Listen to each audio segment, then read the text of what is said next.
है अगर गुरुवर का सानिध्य पाना तो विद्यासागर.गुरु पर जरूर आना।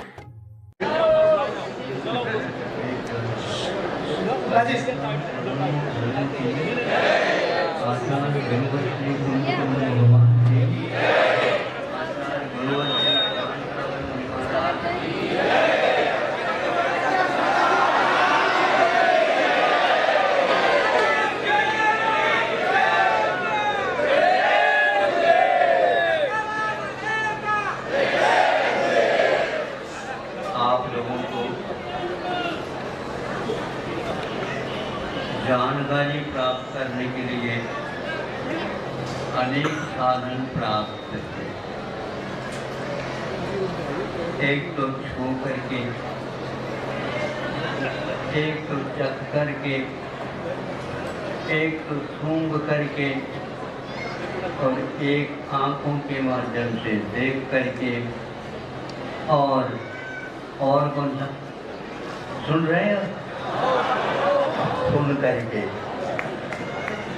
इस प्रकार 5 साधन आप लोगों के पास है जो सामान्य अन्य चिड़ियों में भी प्राप्त हो जाते हैं, किंतु एक और जो इन सब के साथ वहाँ मन होता है तो विशेष रूप से हम सुन करके कुछ प्राप्त कर सकते हैं। तो आपको आँख है तो 2 आँख की क्या आवश्यकता है? एक आँख के द्वारा भी काम निकाला जा सकता है।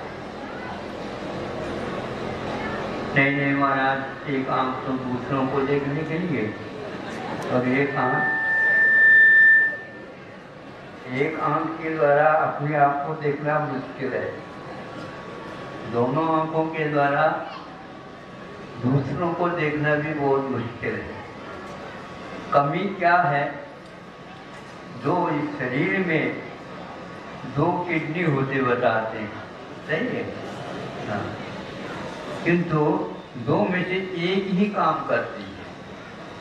किसी को एक ही किडनी होती है तो भी काम बहुत अच्छा चलता होता है। अब आपके पास 2 आंखें हैं, इसका दुरुपयोग हो रहा ऐसा लग रहा है। 2 हो तो इधर का इधर देख ले, इधर को इधर देख ले अच्छे ढंग से, है नहीं होता। लेकिन ऐसा भी प्राणी है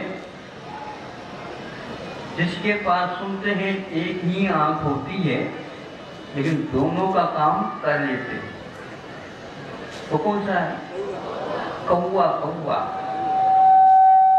उसके पास आंखें तो देखने के लिए 2 होती है, जिसको खिड़कियां बोल सकते हैं, लेकिन वो एक ही आंख उसके भीतर पुतला जिसको बोलते हैं पुतली, तो वह काम करती रहती है।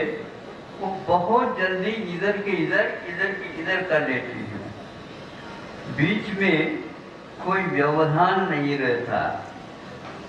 अपने दोनों आंखों के बीच में व्यवधान होने के कारण हम उसका सही उपयोग नहीं कर पाते। और जब हम पर को देखते हैं तो स्व को नहीं देख पाते, और स्व को देखते हैं तो पर को नहीं देख पाते। इसलिए स्व को देखने से राग द्वेष उत्पन्न नहीं होते हैं और पर को देखने से ही राग द्वेष उत्पन्न हो सकते हैं। राग द्वेष होने का अर्थ यह है कि हम उसके साथ व्यवहार जब सही नहीं करते हैं तो राग द्वेष उत्पन्न होते हैं। सुन रहे हैं आप लोग? हाँ, अभी तो सुन रहे हैं। दोनों कानों से क्या? दोनों कानों से सुन रहे हैं। एक कान को बंद कर सकते हैं ताकि एक कान से सुन करके हम क्या तो ऊपर ले जा सकते हैं या तो हृदय की ओर ला सकते हैं। अभी हृदय को लाने की बात कह रहा हूं। सुन करके आप स्मरण रखने की अपेक्षा से सुन करके आप उसको हृदयंगम करेंगे। हृदय हमेशा हमेशा नीचे रहता है, मध्य में रहता है और उसी के माध्यम से सब कुछ काम होता है। उसके पास हृदय नहीं है, हृदय शून्य है, इसका अर्थ दया नहीं है अथवा सही सही पकड़ नहीं है। सुन करके जो व्यक्ति उसको अच्छे ढंग से समझ लेता है तो राग द्वेष नहीं उत्पन्न होते। तो सुन करके हमें अब ये प्रयास पुरुषार्थ करना है कि राग द्वेष क्यों होते हैं। वो हमारी भूल के कारण होते हैं। आंखों के कारण राग द्वेष नहीं, और जो साधन है उसके कारण राग द्वेष नहीं, किंतु राग द्वेष होते हैं हमारे भूल से। हम दूसरे के ऊपर थोप दें, आंख के कारण हमें राग द्वेष हो रहे हैं, यह तो उनकी गलत है। इसलिए वह आंख जो एक भी पर्याप्त है, और हम यदि उसका सदुपयोग करते हैं तो कौवा देखने के तो दो आंख वाला माना जाता है, किंतु एक ही आंख के द्वारा वह आंख से भी ज्यादा काम कर जाता है। आंख से भी बहुत कुछ ज्यादा काम कर लेता है, क्योंकि उसके पास बहुत स्फूर्ति रहती है। उसके देखने की क्रिया में स्फूर्ति के साथ जल्दी जल्दी वह निर्णय ले लेता है और अपना काम कर लेता है। एक गुण उसके पास बहुत अच्छा है कि वह यह है कि अपने जाति को बुला करके खा लेता है। सुन रहा है? और आप लोग छुप करके खा लेते हैं। ये भूल है। जो भूखा रहता है, जो अब आप खा रहे हैं उसके समय उनको भी बुलाओ, बुलाने बिनावी यदि आया है तो जो कुछ भी है वो खा ले। तो वह कहाँ आता है करके सबको बुला लेता है और सब मिलकर के खा लेते हैं। यदि आप गुणग्रहण का बोलते हैं ना आप लोग, मेरी भावना, तो अब गुणग्रहण यदि रखते हैं तो एक एक गुणों का चयन कर लिया जाए, बहुत गुणों के ढेर हो सकते हैं, लेकिन मनुष्य इसके लिए राजी नहीं होता। वह अपने गुणों को बढ़ाना नहीं चाहता, किंतु द्वेष या दोष को अपनाता चला जाता है। इसलिए आचार्यों ने एक प्रकार से सम्यक दर्शन में 8 अंगों में एक वात्सल्य अंग रखा। वात्सल्य अंग का अर्थ यह है कि गाय जिस प्रकार अपने बछड़े के प्रति प्रेम वात्सल्य रखते हैं, उसी प्रकार आप लोग सहधर्मी भाइयों के प्रति वात्सल्य रखेंगे। निश्चित रूप से कि कौवे के अनेक गुण आपके जीवन में भी आ सकते हैं। उसको कोई भी काना नहीं कहता, नहीं समझे? उस कौवे को काना किसी ने कहा नहीं, किंतु एक ही आंख होते हुए भी वह 200 आंखों का काम कर लेता है और अपने जाति को पहचान करके ध्वनि के माध्यम से बुला करके निमंत्रण दे करके, और सभी लोग उसमें आ जाते हैं और निमंत्रण को स्वीकार भी कर लेते हैं। वहाँ इस प्रकार उसका व्यवहार देख करके हमने सुन करके लगा कि यह बहुत ही अच्छा प्राणी है, लेकिन उसके और भी अवगुण होंगे, हमें इससे कोई मतलब नहीं था। कि एक आंख के द्वारा स्फूर्ति के साथ वह इधर का भी देखता और इधर का भी देख लेता है। आप लोगों को भी अड़ोस पड़ोस के लिए अपने कानों का और आंखों का प्रयोग कर लेना चाहिए। कान हो तो आनाकानी कर लेते हैं, फिर काना बन जाओ है। आनाकानी का अर्थ क्या होता है?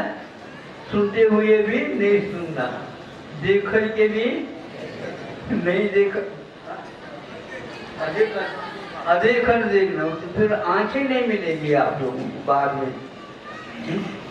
देखो तू दुखी है तो दुखी को पहचान, सुखी है तो सुखी को पहचानो, अज्ञानी हो तो अज्ञानी को पहचानो, सब कुछ पहचानो। उसके पास गुण है तो गुणों को ग्रहण करके क्या आवश्यकता है, मैं उसके लिए क्या सहयोग दे सकता हूँ। इस प्रकार हम उस कवि के माध्यम से ये जान सकते हैं कि हम बहुत कुछ रखते हुए भी उसका सदुपयोग नहीं कर पाते। और सदुपयोग उसी को बोलते हैं, अपनी चीज यदि दूसरे के काम में आ जाती है तो ये सबसे बड़ा सदुपयोग में आ जाता है। हम दूसरे की चीज को अपने काम में लेते हैं, ये सबसे ज़्यादा बड़ा बीमारी है। ये इस बीमारी के इलाज चिकित्सा कर लेना चाहिए।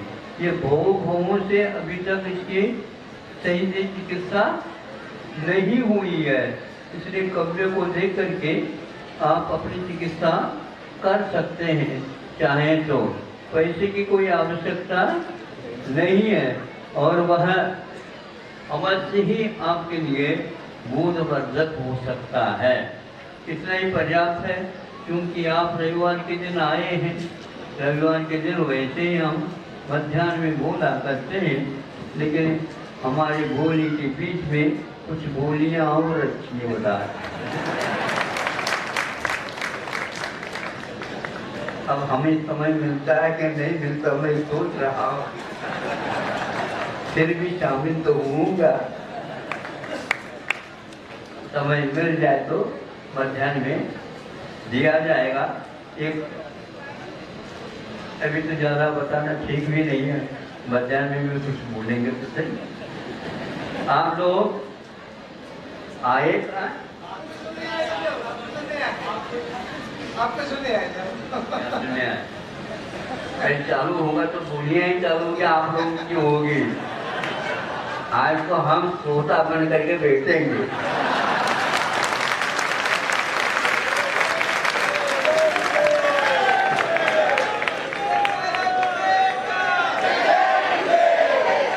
याद रखो, वक्ता की अपेक्षा श्रोता बनना ही बहुत अच्छा। देशना देने से सम्य दर्शन प्राप्त नहीं होता, देशना को प्राप्त कर सुनने से सम्य दर्शन उत्पन्न होता है। इसलिए हम देशना लब्धि के अपेक्षा ये देशना लब्धि को ज़्यादा महत्व नहीं देते। वो तो पढ़ाई के लिए है, तो केवल ज्ञान होने के उपरांत भगवान दिया करते हैं। हमें अभी नेत्र की आवश्यकता है, इसलिए देशना लब्धि जो गुरुओं ने बताया, शास्त्रों में गाया है, उसको हम पाने का अथवा समझने का पुरुषार्थ अवश्य करेंगे। इतना ही पर्याप्त है। अहिंसा परमो धर्मः। आचार्य गुरुवर श्री विद्यासागर जी महा